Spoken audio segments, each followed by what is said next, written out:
Most people, whenever they think of victory, they think of battles, and then someone wins over another. ولكن مفهوم القوة والانتصار من منظور إسلامي أعم وأشمل. وسنعرض إلى 3 جوانب من جوانب القوة والانتصار لنرى أن المسألة ليست مرتبطة بهيمنة عسكرية أو سلطة أو سطوة، إنما المسألة مرتبطة بالحق. الحق هو القوة، فمن حمل الحق كان قويا لأنه ينتمي إلى الحق، الله القوي العزيز. So most people sometimes they think of, triumph or victorious if there is power. And they relate that to some battles here or there, and that the only way or the only angle they evaluate where power it is. From an Islamic perspective, we were introduced to the term of power in many dimensions, in which I will cover 3 of them. أول واحدة قوة الثبات على المبدأ. The ability to stand fast on the truth. The first people that during the challenge with Musa alayhi salam, that they went against him, who were there? The magicians. And they were the first people to what? To believe with him alayhi salam.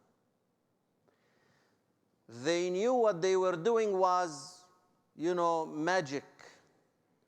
But they knew what he had done was a miracle. They were in that business. They know what's fake from what's genuine. And that's when they were introduced to the truth.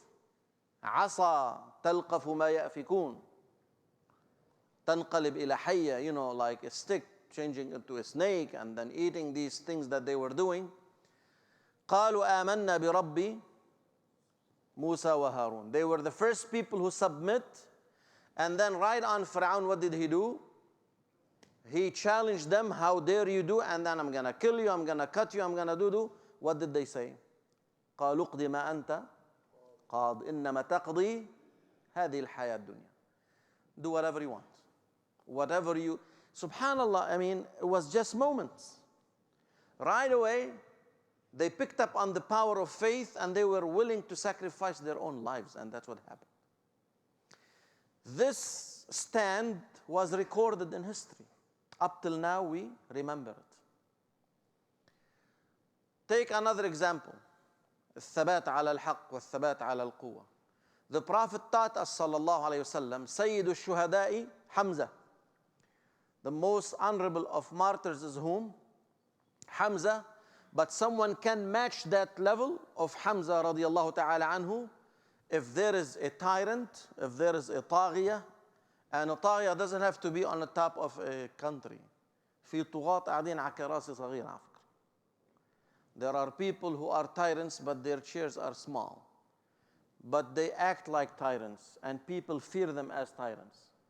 فكلمة حق عند سلطان جائر.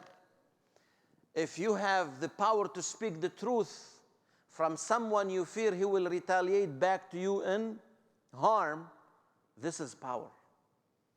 Because they need to hear it. And you need to speak it. لا خير فيكم إن لم تقولوها. There will be no much left goodness if we're not able to speak the truth. The other dimension. تحدثنا عن قوة الثبات على الحق. Examples. Imam Ahmad ibn Hanbal. What he had to go through when he was in prison. That he stood fast, held steadfast on the concept that the Quran is the word of Allah subhanahu wa ta'ala, when everyone was giving like words left and right to get themselves out. ولكن أيضا هناك قوة الحجة. The ability to make a point clear and to challenge others with the truth. To make a point that you defeat the other one's, claims. For example, we were taught in the Quran al-Kareem and in the Sunnah of Rasulullah sallallahu alayhi wasallam, between Nimrud and Ibrahim alayhi salam. So Ibrahim was talking about Allah subhanahu wa ta'ala, that Allah yuhyi wa yumit, right? What did An-Namrud say? Ana uhyi wa yumit. Big deal. He brought someone and he ordained him dead. Uqtulu, then he forgave him. He said he was meant to be dead, then he was supposed to be dead, I brought him back into life. So Ibrahim said, Inna Allah ya'ti bi-shamsi min al-mashriq, fa'ti biha min al-maghrib. Allah brings the sun from east. جيب لنشوف. Bring it from the west if you can. فَبُهِتَ الَّذِي كَفَرْ. One time, a young, annoying youth was trying to make fun of a sheikh. Sometimes people who don't practice Islam, they think they know it all.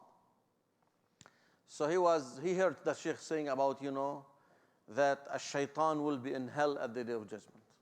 He said, how could Allah, burn shaitan, and shaitan is from fire?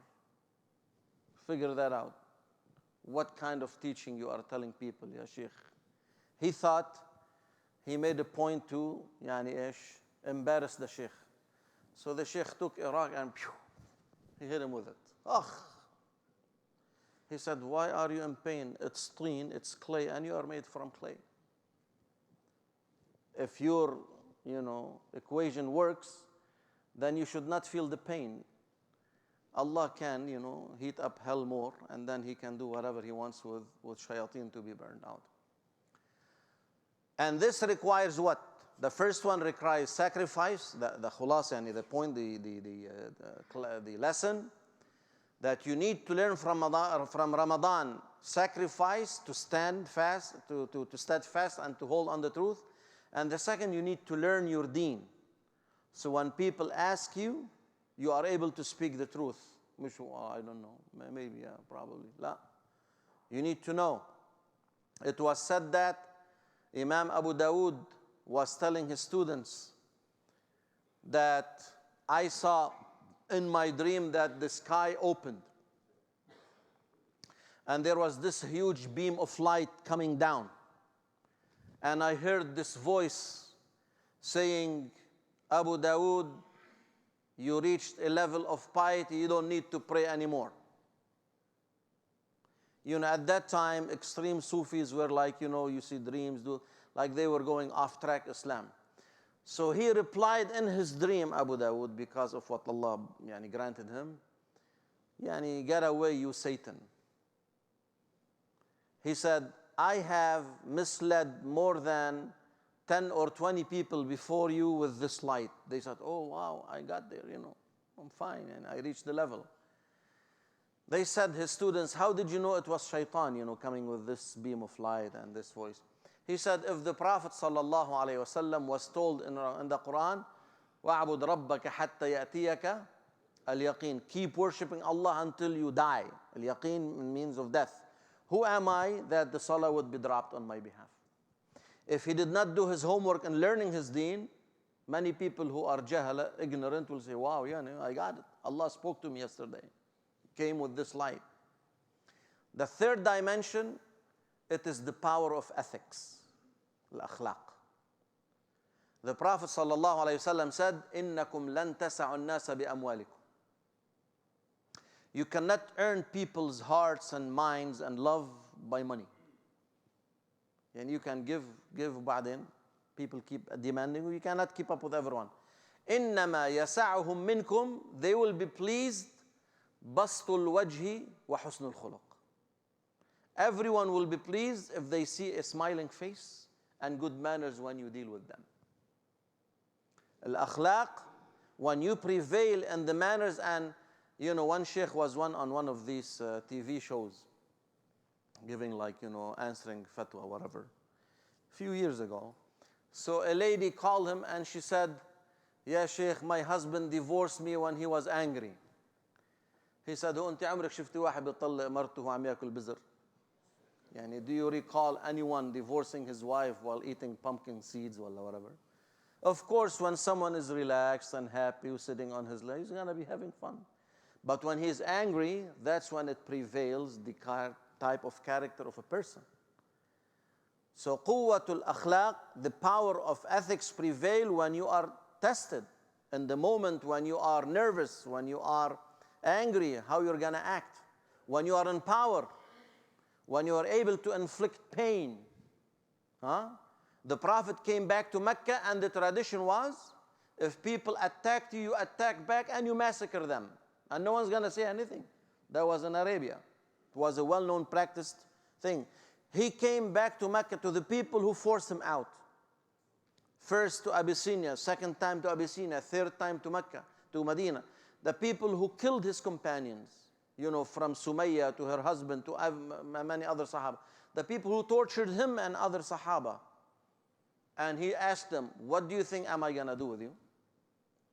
He asked them because he knows that they know if he killed them all, no one's going to say anything. And that was the practice. They had to beg. قالوا أخ كريم وابن أخ كريم. You are from us. You are our brother and you are from a family which is, you know. And then he said, اذهبوا فأنتم الطلقاء. You are the free ones. I'm going to forgive you all. It was recorded because he was mercy to mankind, sallallahu alaihi wasallam. If he had acted on killing them, no one would have disputed his right to do that. But because he was mercy to mankind, he acted of what he was, and that's how we are repeating it, you know, one generation after another.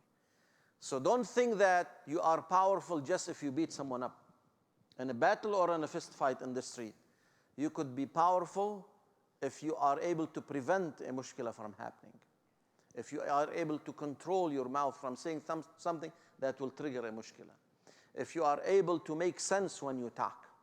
If you are able to hold on under pressure on the truth and prevail. All these are types of power and victory and triumph that you need to pick up from Ramadan. وصلى الله وبارك على سيدنا محمد وعلى